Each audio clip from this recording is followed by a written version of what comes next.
Hi, it's Alicia from the Pretty Brown Eyed Reader. Today I'm coming with my March wrap up, and March is March Mystery Madness. Once again, I was a host this year, and I will link all the other hosts in the description box. And it was another fruitful year in getting mysteries read. The first mystery I got done was a true crime novel called Goat Castle. It was by Karen Cox, and I actually filmed a review of that, and I will link that below. And it is the story of a murder that happened in 1932 in Natchez, Mississippi, and two of the people that were involved in the murder lived in a rundown mansion that was nicknamed Goat Castle, hence the name of the book. And this is often how the murders are referred to, even though the murder, is referred to even though the person that was killed was not killed at that place, but because of those inhabitants, it was called the Goat Castle murder. So definitely check out my review and check out the book because it was excellent. The next book that I read was Bluebird by Attica Locke, and this is a library bind-up, so it doesn't have a cover for it, but it's a beautiful cover. And I didn't originally plan to read it, but FreeFormLady and Comfy Cozy Up were doing a buddy read, and they turned it into a read along, so I jumped on board with them.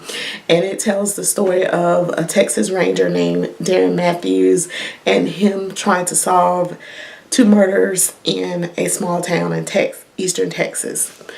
I love the writing. I got so engrossed into Attica Locke's writing. I tried to read The Cutting Season some years ago, and my library time got up and I didn't finish it. Now I really feel like I got to go back and start reading her books, and I'm going to do that. And this is the first in a trilogy, I believe. So the second book comes out in September. I'm going to have to read it because I'm really invested in what is going to happen with Darren. And thanks to FreeFormLady and Comfy Cozy Up for opening it up to all of us to read along with you. The next mystery I read was a graphic novel, and it is Exit Wounds, and it's by Rutu Modan, and she is an Israeli author and graphic novel expert.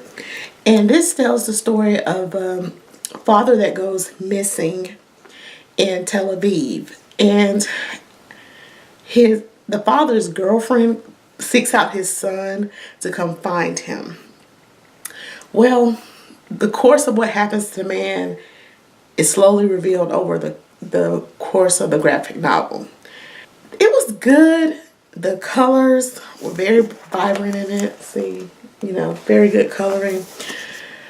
My problem is I did not get a definitive answer. That's all I will say. I won't say what happened in it. But I really feel like it could be another book. And so that kind of left me unsatisfied. And I looked to see if there was another one. She's written other graphic novels, but none of them are about this story. And this was written in 2007. I need some answers to this story.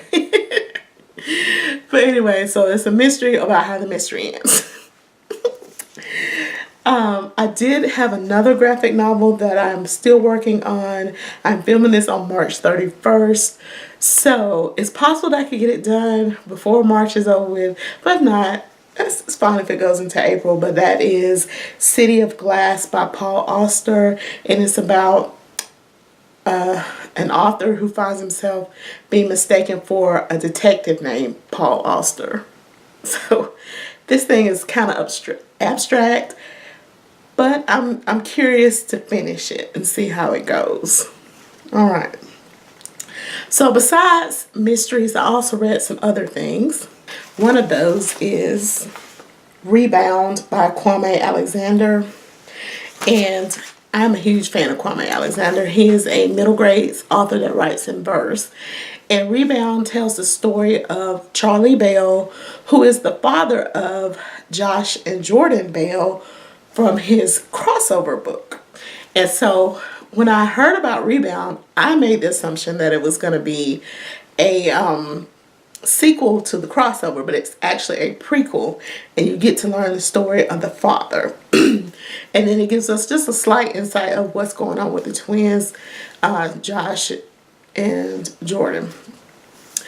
I love Mr. Kwame Alexander's use of verse to tell the story. It makes it go by fast. I literally read it in less than a day.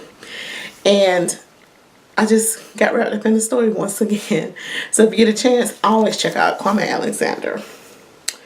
My book club for this month read Hunger by Roxane Gay, and that is a reread for me. We had a great discussion on her life and the book. I was a little surprised. Some of the senior members in my book club said that they liked her writing was good, but they didn't like her repetition. And they said, why does she keep saying the same things over and over again?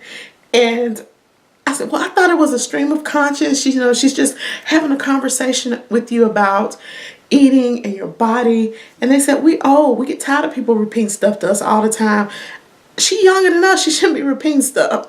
And that was hilarious. So that was my takeaway from our book club's discussion of Hunger. She does repeat a few things throughout the book.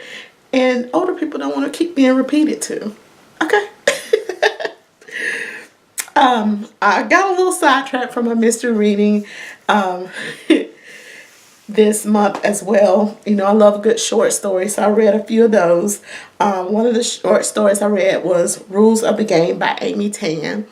And Amy Tan probably is most famously known for her book, The Joy Luck Club, that got turned into a movie. So The Rules of the Game is about a Chinese American family where the daughter becomes a chess superstar, a chess champ. And she describes life through the lens of playing chess. And it was a great story. Check it out. If I can find a link to it, I'll link the short story for you to be able to read. Then there was another author, Toni Cade Bambara. And I read a novel by her some years ago. I think it was called something like Those Bones Are Not My Child. And it's about the Atlanta child murders. And to me, it was a confusing novel because it was an unfinished novel. She died before she could get it done. And Toni Morrison picked it up and edited it and had it published. So to me, it felt very confusing, like it wasn't quite right. And it was a massive book. I want to say it's 600 or 700 pages. So I kind of discounted Toni Cade Bambara as somebody I didn't want to read. But Strip Cover Lit did a video on one of her short stories, The Lesson. And so I was like, let me give it a try. Because the way they were talking about like it was fun, it was a good story. So I went and read it, and it was. The Lesson was a great story. And it's about a college-educated woman who takes the kids from her neighborhood to an expensive toy store.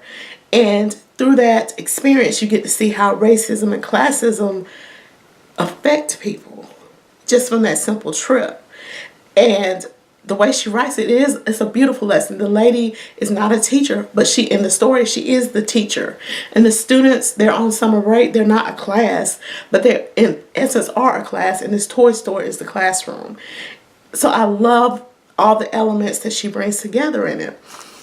So that put me on another quest. I was like, well, maybe I missed the mark on her. So I picked up another one of her short stories. And that one was called Raymond's Run. And it's about a young girl and her experience in having to watch her special needs brother.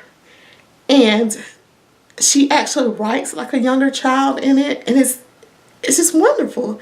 So if you've ever had the experience of reading one thing by an author and kind of dismissing, but going back and reading something else and loving it, you know what I mean probably. But let me know in the comments if you've ever done that.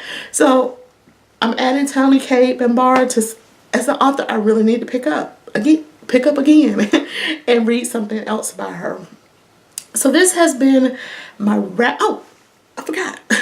One more thing I've been reading is poetry, getting ready for National Poetry Month. I've been going through a lot of poetry collections, and I found a new, well, not a new poet, but a poet new to me, Carolyn Forbes. And I had never heard of him before that I can remember. And everything I read by him is just like par. excellent, just wonderful. And I'm like, where you been all my life? But then there was another poet that Ta-Nehisi Coates talked about in one of his essays in We Were 8 Years in Power, Carolyn Fouche. And I tried to read 2 of her collections, and I was like, what in the world is this mess? Ta-Nehisi, I didn't appreciate that. But if you read her, please let me know if I'm missing the mark on her. And could you suggest something that I could pick up by her that I might enjoy? Because the 2 things I read by her, the 2 collections, I was about to throw the book away. I was about to have one of Dee Dee's moments and throw the book out the window. But definitely, yeah, I think that's all on my list. Yeah, that's all on my list this time. Thanks for watching and have a great day.